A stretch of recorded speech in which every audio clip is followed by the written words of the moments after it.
మీకు ఈ వీడియో నచ్చినట్లయితే వీడియో క్లిక్ చేసి ఛానల్ని సబ్స్క్రైబ్ చేసుకోండి. పెరట్లో చెట్టు కింద రామలక్ష్మి కూర్చొని చీకట్లో బాధపడుతుంటుంది. అప్పుడే జానకి రామలక్ష్మి దగ్గరికి వస్తుంది. రామలక్ష్మి పక్కన కూర్చుంటుంది. ప్రేమించిన వాడిని పెళ్లి చేసుకోబోతూ ఆనందంగా ఉండాలి, కానీ ఇంకా ఎందుకు బాధపడుతున్నావమ్మా అని జానకి అడుగుతుంటుంది. అది రామలక్ష్మి ఏమీ మాట్లాడుకుంటా మౌనంగా బాధపడుతుంది.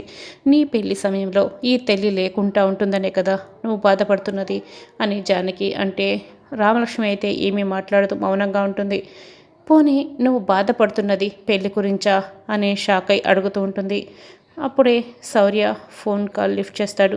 హలో రామా అని చెప్తూ ఉంటాడు. సార్, మీరు ఇంకా హ్యాపీగా ఆస్మితనే పెళ్లి చేసుకోండి సార్. మీకు నాకన్నా తనంటేనే ఎక్కువ ఇష్టం కదా. ఆస్మిత అంటే మీకు చాలా ఇష్టం కాబట్టే కదా ఆస్మిత ఇంకా మీ ఇంట్లోనే ఉంది. మీరు ఆస్మిత ఇంటికి వచ్చినా కూడా గెంటేకుంటా ఉన్నారు అంటే ఆస్మిత మీకు ఇష్టమనే కదా అర్థం. ఎన్ని రోజులు ఇంట్లో ఎందుకు పెట్టుకున్నారు అని జానకికి అర్థమయ్యేలా రామలక్ష్మి అయితే డైరెక్ట్గా జానకితో మాట్లాడుకుంటా శౌర్యని ఫోన్లో తిడుతుంది. రామ ఎందుకు ఇంత చెప్తున్నా కూడా అర్థం చేసుకోవటం లేదు అని శౌర్య అయితే బాధపడుతూ ఉంటాడు. ఇక జానకి అయితే మొత్తం అర్థమైపోతుంది.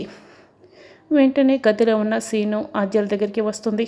ఏంటత్తయ్య ఈ టైంలో తలుపు కొడుతున్నారు అని సీను అడుగుతూ ఉంటాడు. సీనయ్య, నాకు నిజం చెప్పండి, ఎవరి అస్మిత శౌర్య వాళ్ళ ఇంట్లో ఉందంట?